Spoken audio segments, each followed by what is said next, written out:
Tonight on Cronkite News, some international soccer fans are facing hurdles to attend this year's World Cup matches. We'll figure out why. I'm glad it's with this group of girls and this coaching staff, this team for Texas Tech. A local athlete is looking to make her mark on the Women's College World Series. Plus, keeping up with the results of last night's California primaries. Find out who will be facing off on the ballots this November. Good evening and welcome into Cronkite News. I'm Jacob Brooks. And I'm Ryan Orsini. Thank you for joining us. As the United States prepares to host the 2026 World Cup, some soccer fans are questioning whether current U.S. immigration policies could affect who can attend the matches. Our very own Emily Montano traveled to Charlotte, North Carolina to gather more information and now joins us in the newsroom. Thanks for joining us, Emily. What do fans need to know about this? Thank you, Jacob. One of the countries facing partial U.S. travel restrictions is Senegal, which has left supporters concerned about their ability to cheer on their team in person. Let's take a look at how Senegal fans are responding. Fans waved Senegal flags and filled the stands as the Lions of Teranga took the field. For many supporters, the match was a chance to celebrate their team and their culture.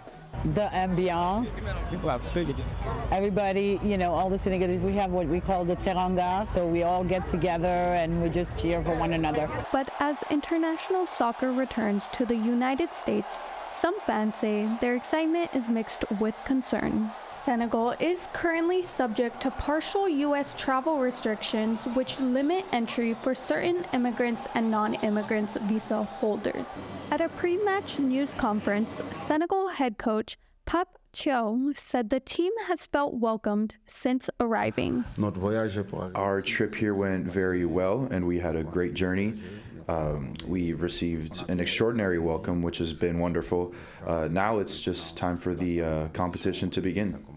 International fans have traveled to Charlotte for the World Cup, but for Senegal fans, their journey comes amid growing scrutiny of U.S. immigration policy.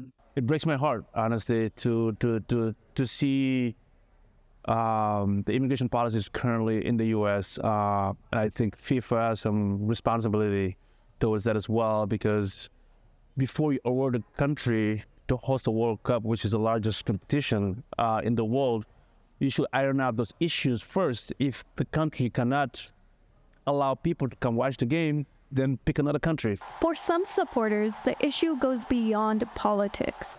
It's about the role fans play in the game itself. The power of just having your fans, having your people, you look up, when you're really tired, and that extra push, and that is massive in soccer. As Senegal continues its World Cup journey, they hope the sport's global spirit can overcome the barriers keeping some supporters away.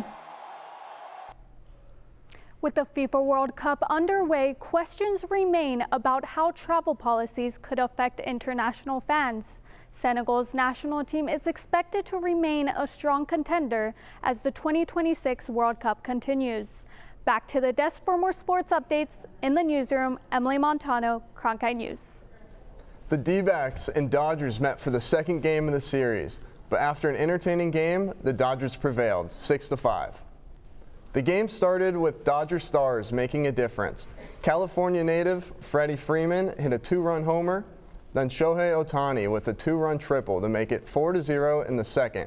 After the Dodgers built a commanding 6-2 lead, the Snakes were able to cut the lead down, scoring 3 in the bottom of the 7th, but couldn't get over the hump.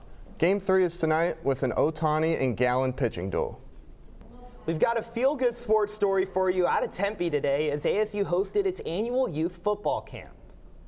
The camp gives kids between 1st and 8th grade the opportunity to develop their skills inside of the Verdi-Dickey Dome, which Sun Devil football uses for their indoor practices. Whether it's throwing, catching, or tackling, these young athletes were learning from some of the best players and coaches that the Valley has to offer. They get to have fun, fly around in here, and we get our guys to get around them, and that's the fun part, is giving back to the community. At the end of the day, we're a state institution, right? Arizona State University, which means, right, our job is to serve the community that we're in. It just takes me back to being a kid and, being in their shoes and seeing older kids and older players and looking up to older athletes. So it's definitely good just being here today. Continue on as the Sun Devil Passing Academy runs through June 11th with 3 more sessions. The Sun Devil Mega Camp is on June 10th, and the Sun Devil Specialist Camp will wrap it all up on June 11th. The Fiesta Sports Foundation have some exciting news for the Cactus Bowl and how the city of Tempe is going to be benefiting. Our own Carlos Palomera dives into it. The Cactus Bowl has had many different names and locations, but it is changing one more time. The annual bowl game features a team from the Big 12 and the Big 10 Conference as they meet here in the desert. The game has been held at Chase Field in downtown Phoenix since 2016, but this December, it will move to Mountain America Stadium at ASU. A bowl game in a football stadium is the kind of environment that college football fans expect, with seats right on top of the action, familiar sight lines, and the kind of amenities that football fans enjoy. Atmosphere where fans can come early, they can tailgate with barbecues in the parking lots, they can enjoy our pregame entertainment, and walk over from downtown Tempe. The economic impact of a bowl game extends far beyond our home and our hotel visits here. The national exposure can encourage people to take vacations here, and it can even influence businesses to come here and be a part of Tempe. This bowl game got its start back in 1989 in Tucson when it was called the Copper Bowl. This will actually be the second stay at ASU as they served host to the game from 2006 to 2015. In Tempe, Carlos Palomera, Cronkite News. Mountain America Stadium will host the Cactus Bowl on December 26, 2026, and its return to the city of Tempe. Out in the Midwest, a 2-time Arizona Gatorade Player of the Year is making some waves in the softball world and about to play in the Women's College World Series. A graduate from Greenway High School, Caitlin Terry, told us about her journey growing up right here in the desert. Definitely a blessing playing for the people back in Arizona. There's not many players that come out of Arizona that can be in this position, so it's definitely a blessing. And just kind of playing for people back in Arizona and also playing for my family. Just even making it here for the 3rd year is just amazing. And then actually this year getting to the championship, it's just something to cherish. Terry spent her first 2 collegiate seasons at UCLA, where she won Pac-12 Freshman of the Year. But then she chose to transfer to Texas Tech for this season, with the idea that she could be the missing piece the Red Raiders need to claim that elusive Women's College World Series title. Game 1 of the 2026 Women's College World Series between Texas Tech and the University of Texas begins tonight. Coming up next on Cronkite News, the 2026 World Cup keeps on inching closer, Ryan. And the U.S. men's national team still has matches on the calendar. Stay tuned for the World Cup Roundup, where we'll talk to our reporter who is there for a friendly match in Charlotte. That's next. Plus, your full forecast coming up on Cronkite News. I grew up in a small border town, and water was really important to us. Without enough water, we can't farm, we can't eat, we can't live. And the way we're doing it right now, straight up doesn't have a future. I went to ASU because this is a place where you solve problems. With vertical farming, we can grow the same amount of food with 95% less water than traditional farming. The work I'm doing at ASU is changing the way I look at the world. 3, 2, 1. Coming up on the cut. Coming up on the cut. Coming up on the cut. How students can build their broadcast journalism portfolio with opportunities to learn more about on-air reporting and studio production.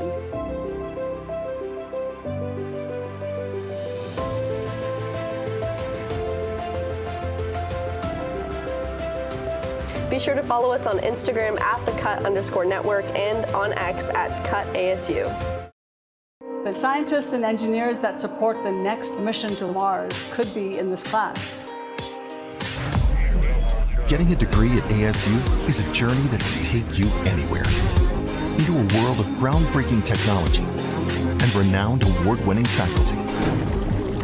Professors who help you to impact the world. Whether you're on campus or at home, becoming your best starts with learning from the best.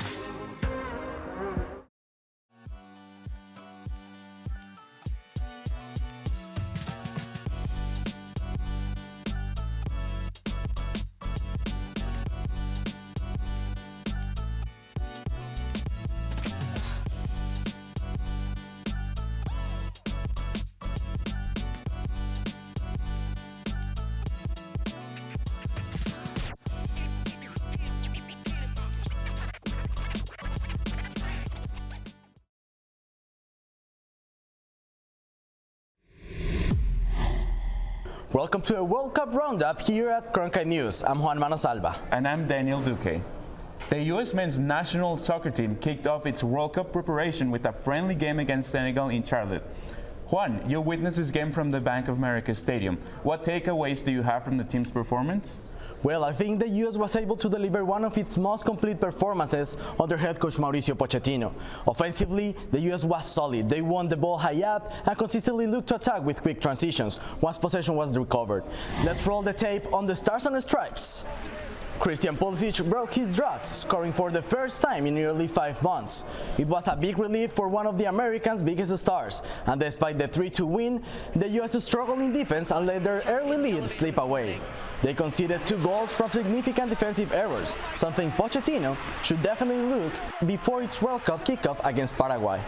Also, the atmosphere in Charlotte was incredible. There were almost 60,000 fans in the stands, giving us a glimpse of how excited fans are for the World Cup. The U.S. is facing Germany this Saturday in Chicago. What can you tell us about that game, Daniel? Absolutely, Juan. Germany comes with the momentum after beating Finland 4-0 and having won their last 8 consecutive matches. The 4-time World Cup champions are looking toward a strong start after disappointing in the Russia and Qatar World Cups. Players like Jamal Musiala and Florian Wirtz are some of the main threats to Pochettino's defense. Definitely a great game to watch. Do you have any other matchups we should keep an eye on this weekend? Of course. Let's take a look at the game plan. Brazil will take on Egypt on Saturday, and there is a lot of doubt surrounding Neymar and whether he can make it to the World Cup with the 5-time champions. This game could give us a clue. And on Sunday, the current U20 world champions Morocco will be facing Norway, returning to the World Cup after 28 years, and with Manchester City star Erling Haaland on the lookout to his World Cup debut. And finally, Colombia will end its World Cup preparation against Jordan after missing the 2022 World Cup and as the 2024 Copa America runner-ups. And by the way, Daniel, this will be the last World Cup for James Rodriguez and the debut for Bayern Munich star Luis Diaz. That's all for today on the World Cup Roundup. I'm Juan Manos Alba. And I'm Daniel Duque. Thank you for joining us. Thanks, Daniel and Juan, for all that World Cup insight. And back here in the Valley, Ryan, temperatures are really heating up. In fact, it's the hottest spring so far on record. Pretty crazy. That's right. According to the National Weather Service, Phoenix saw an average of 92 degrees during these spring months. So what can we expect this week? Sophia Toro joins us now from the Cronkite Weather Center with our forecast. All right, it looks like right now we're looking at the 3 digits, going to be at 104, so pretty hot. If you look at the rest of the night, it's going to be going down to 95. When you get out of that D-backs game, it's still going to be good enough weather to walk around and enjoy, but it's still going to be a little hot. Going into our lows in the valley, it's going to be at 80 degrees, so not too bad, nothing crazy. Up in the north side at Grand Canyon, it's going to be 43, so nice and chilly. You definitely want to get a jacket. And the south side here, Tombstone, Douglas area is going to be in the low to mid 60s. It looks like we're kind of jealous of the west side, Bull City, Lake Havasu. It's going to be high 70s and low 80s. That's pretty nice weather. Going into our highs in the valley, it's going to start at 108. So again, 3-digit numbers, folks. That's going to be enough for that water park. If you go up to north side Grand Canyon area, it's going to be 87. Very nice. It looks like west side is joining us. Bullhead City, Lake Havasu, again, those 3-digit numbers, they feel our pain. And then south side is going to be 92, 94 in Tombstone, Douglas area. Looks like the rest of the week is going to be, again, with those 3-digit numbers, folks. Looks like Saturday we're experiencing a little bit of overcast, but nothing too crazy. And then looking at the rest of the week, Sunday we're experiencing some heavy overcast there, but again, 3 digits all the way to the end of the week. You can probably go hang out at the night markets, but it will be pretty hot for you there. From Cronkite Weather Center, this is Sophia Toro. Thanks, Sophia. And with more hot weather coming our way, a reminder to our viewers, Ryan, that not everything can survive in your car in this Arizona heat. No way. There are several things that you should take out of your car during the summer months. First off, sunglasses will bend and warp when too hot. And Ryan, the glue in golf clubs will melt and possibly break on your next swing. That would be a pretty big problem. While you're golfing, the shelf life for sunscreen will be shortened as well, according to the CDC. And the lifespan of batteries will shrink, and they could potentially leak some pretty dangerous battery acid, which if you end up breathing that in, that's a big problem. It's not good at all. And finally, CDs will warp and melt together. Put them inside to save your favorite songs. if you're not on Spotify already. Thanks to the Arizona Republic for this list. I was going to say, I feel like most people aren't even using CDs anymore, but just in case you have some. Now, coming up, as fans are flocking to the U.S. preparing for the World Cup, there's one East Valley Athletic Complex that's got some stuff going on. It's taken center stage for the international squad. How one grass field in Mesa is striving to meet FIFA standards, and how the international athletes are preparing for the Arizona heat. Coming up on Cronkite News.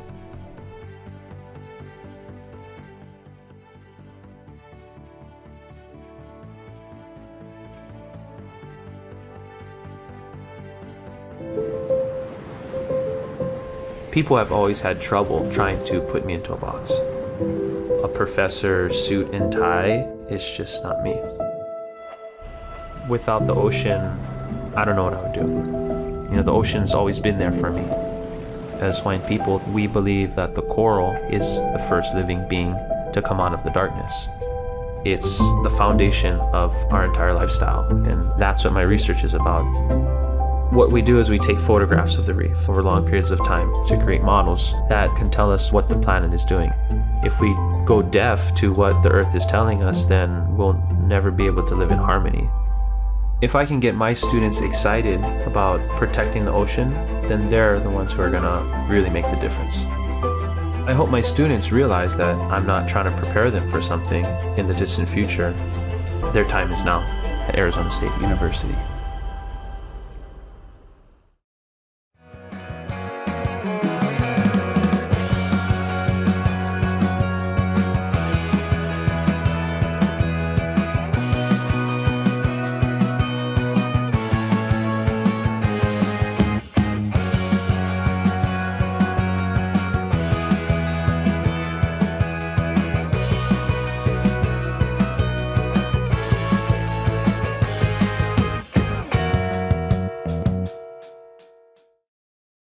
Innovation at the Walter Cronkite School is pushing the boundaries of traditional journalism.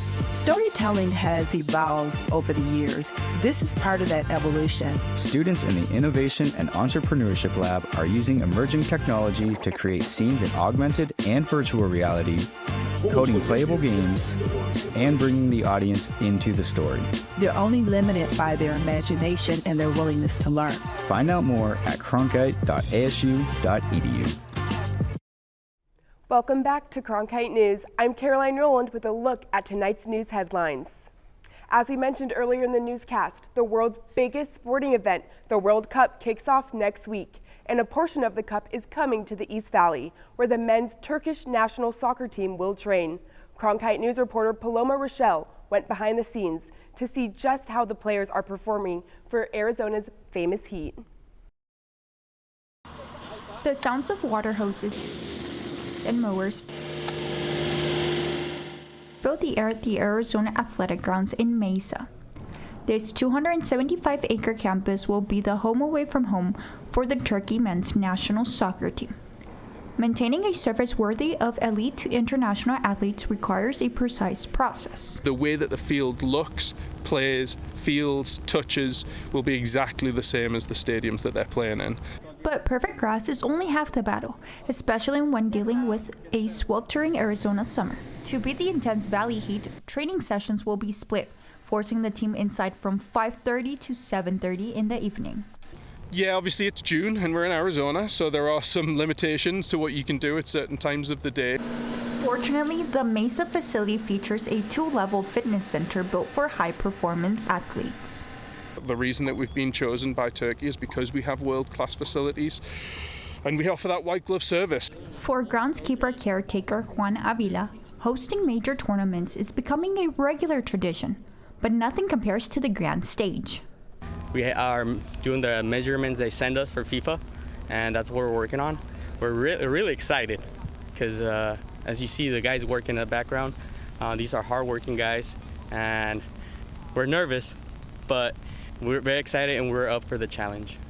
While the World Cup matches will be played in stadiums all across the continent, the legwork for global victory is being run right here in the Mesa grass. In Mesa, Paloma Rochelle, Cronkite News. The Arizona athletic grounds will remain closed to the public during team practices to ensure secure training. There will be one day open to the public on June 8th, but those tickets to that event have already sold out. A new Arizona bill passed this week meant to lighten felony convictions for first-time offenders. This law would reclassify some felonies as a misdemeanor. Supporters of the bill say felony convictions make it hard for people to get back into the workforce. The bill now goes to the governor's desk. Election results are still coming in today from primaries in 6 states, as well as some other big races, including the race for mayor of Los Angeles. Incumbent Mayor Karen Bass won a majority of the vote and is moving on to the general election in November. Her competitor will be Republican Spencer Pratt, who finished over Democrat Nithya Raman in 3rd place. Mayor Bass spoke to her supporters after the polls closed. Because we know what a city we have and what a city we can be. And let me just say that tomorrow begins the second half of this journey. As for the race for California governor, about 60% of the voters are in with Republican Steve Hilton leading the way. Democrat Javier Becerra looks to be his competitor in November as he holds a firm lead over Democrat Tom Steyer. Some weight loss medications will soon be more affordable to those on Medicare, costing hundreds of dollars less than normal. Certain GLP-1 medications will be available for this discount. It's part of an agreement with that White House made with Zepbound manufacturer Eli Lilly and Wegovy maker Novo Nordisk. Under that deal, Medicare will pay $240 per month for the drugs. Beneficiaries will only have to pay $50 of that. That's it for tonight's headlines. I'm Caroline Rowland. Thanks so much for joining us. Now back to Jacob and Ryan.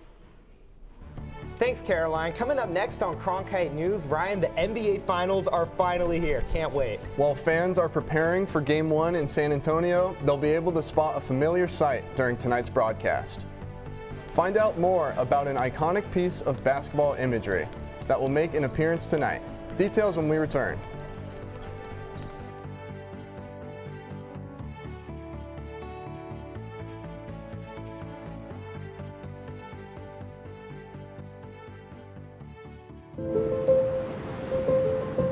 People have always had trouble trying to put me into a box. A professor, suit and tie is just not me. Without the ocean, I don't know what I would do. You know, the ocean's always been there for me. As Hawaiian people, we believe that the coral is the first living being to come out of the darkness. It's the foundation of our entire lifestyle, and that's what my research is about. What we do is we take photographs of the reef over long periods of time to create models that can tell us what the planet is doing. If we go deaf to what the Earth is telling us, then we'll never be able to live in harmony. If I can get my students excited about protecting the ocean, then they're the ones who are gonna really make the difference. I hope my students realize that I'm not trying to prepare them for something in the distant future. Their time is now at Arizona State University.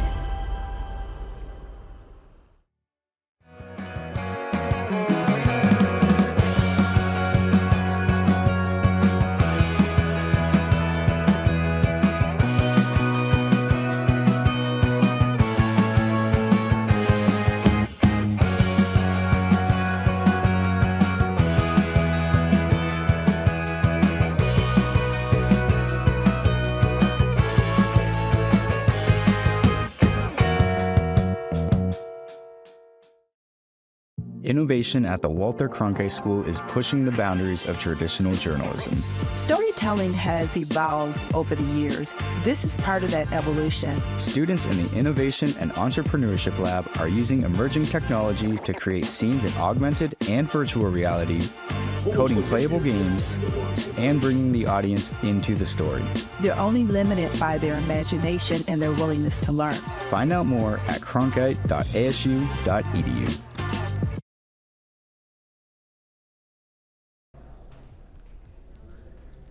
Welcome back into Cronkite News. The New York Knicks fans are shelling out the big bucks for a seat in Madison Square Garden to watch their team play in Game 3 of the NBA Finals. Tickets on the app TickPick are already selling for thousands of dollars, and the cheapest seats, we're talking about all the way up there in the nosebleeds, are still selling for nearly $4,000, Ryan. That's unreal. That's about 5 times the price of seats from Games 1 and 2 in San Antonio.